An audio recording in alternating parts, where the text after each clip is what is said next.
Hi, my name's Harry. I'm the head of training here at Copters. As we're heading into the winter months, I wanted to just put a quick video together to make sure everybody knows what they're doing whilst they're operating their aircraft in harsh weather conditions.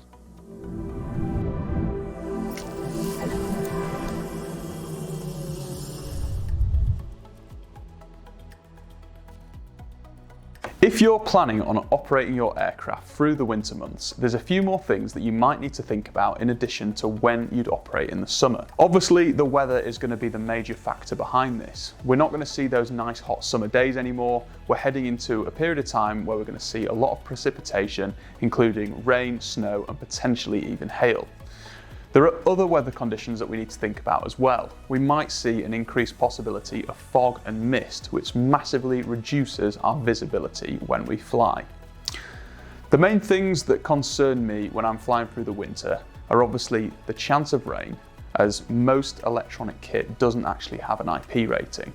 The aircraft that we have with us today does have an IP rating, and we're going to cover a little bit about what that means further on in the video.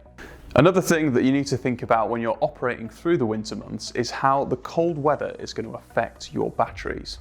Colder weather actually reduces the amount of time that you're going to get out of your battery. So if you've usually got a 30-minute flight time on an aircraft, you're likely to see that reduce massively, even up to 50% of what your usual flight might be. Some ways that you can counteract this is a lot of the time the aircraft that you're operating with will have a self-heating mechanism built into the battery itself.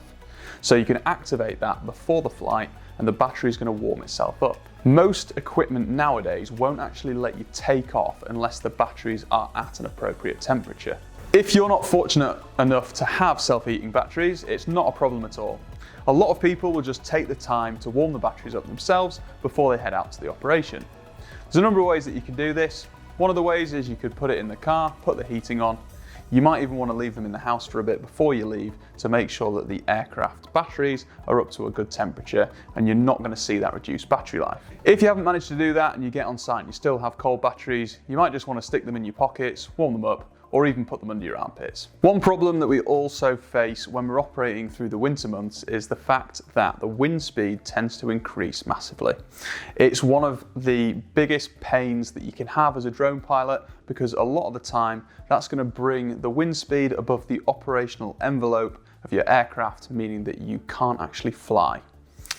Unfortunately, there's not a lot of ways that you can battle this. There's nothing that you can do to change the wind speed, unfortunately. But what you can do is keep an eye on the forecasts, make sure you find a forecast which is useful to you and provides you with accurate information, and plan better for those situations. Maybe look for a weather window in the morning, evening or midday when it's a little bit lower so you can still plan the job in between those periods without having to write off a whole day's work. It's also important to remember to take a wind speed when you get on site using your anemometer. Quite often the wind speeds will differ on site to what it's saying on the forecast, so you need to make sure you've got an accurate wind speed. Whilst you're doing this, also bear in mind that the wind speed will increase with the gradient that you fly at.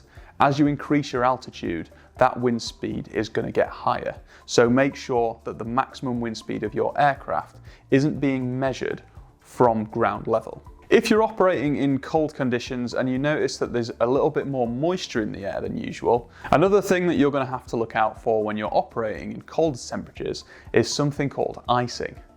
Icing is a buildup of ice on the aircraft. It can happen on the leading edge of the propeller blade, or it could potentially occur on the aircraft body itself. This is going to affect the center of gravity if it builds up on the aircraft body, but it's also going to affect the lift if it builds up on the propellers.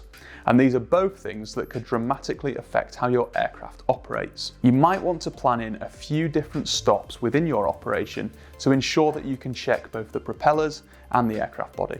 Some aircraft on the market today actually have an IP rating, including the Matrice 210 and the Matrice 300. It's important to understand what this means if you do purchase an aircraft that does have an IP rating, as it doesn't mean that the aircraft is fully waterproof. The IP actually stands for ingress protection. The first number in the ingress protection rating refers to the size of solids that it is protected against. And if we look at the second number, that is the protection against water. Depending on what these numbers are, depends on the level as to which this aircraft is protected, which doesn't mean it is fully waterproof at all. For example, if we look at the M210 or the M300, they don't have a fully waterproof rating, which means you can fly them in moisture or wet conditions for a certain amount of time, but after a long period of time, you are going to start to see equipment failures. This could occur during the flight, or potentially within the weeks or months following that flight. With ingress protection ratings, it's important to remember that this doesn't always cover the remote controller and any other items that you might be using alongside the aircraft. If you're operating the M300, for example, and we look at the controller, this controller doesn't actually have an IP rating. So although you can fly the aircraft in potentially wetter conditions, you would have to find yourself a place undercover where the aircraft controller isn't going to be affected by that weather. My personal advice when operating an aircraft that isn't fully waterproof is always to use that IP rating to bring the aircraft back into safety if it were to start raining during an operation, not to push the aircraft to its limits and plan to do a flight in the rain. Many of the payloads that are also compatible with these IP rated drones might also not have an IP rating, which can cause problems during the flight. For example, if we look at the camera that we have in front of us, the H20T, the IP rating is actually lower than the M300 itself. So again, that's something that we need to consider during the flight. If you have been caught out in the rain with your aircraft, there are a few things that you're going to want to do before you put it back in the box. The reason behind this is that leftover moisture on the aircraft is likely to cause issues in the long run. The first thing that you want to do is wipe down the aircraft on all edges to make sure that there's no moisture in any space that could cause any damage. You want to pay particular attention to where the batteries sit and any vents on the top of the aircraft. You also want to take a look at the sensors and make sure they're wiped down properly as well. If you do have spots of dirt or moisture on the sensors, they may not work quite as effectively as they would do usually. You also want to make sure that you wipe down the batteries, again, paying particular attention to the connections at the front and making sure that there's no moisture lodged within there. If there is any moisture in there, it could cause rust or other build-ups within there, which could affect the connectivity between the aircraft and the battery. You also want to make sure you wipe down the propellers and the motors to make sure that no moisture is getting stuck in any moving parts. Again, this could cause an obstruction or potentially a failure in the future. Make sure you also check the payload connector of the aircraft as well. This could potentially be an area where moisture could get stuck and we see similar issues than we would with the batteries. So make sure you give that a good wipe down, getting into all the nooks and crannies, making sure there's no water left within there. And finally, we'll want to take a look at the payload once that's been removed as well. The things that we want to check here are any parts that are potentially moving to make sure that there's no moisture lodged within. So we can give those a good wipe down. There also might be some vents on the bottom or top of the payload. So again, we want to wipe those down, make sure there's no moisture within there. And we also want to make sure that the lens is nice and clean. We don't want any marks or stains on there, as they're going to affect the data that we capture in the future.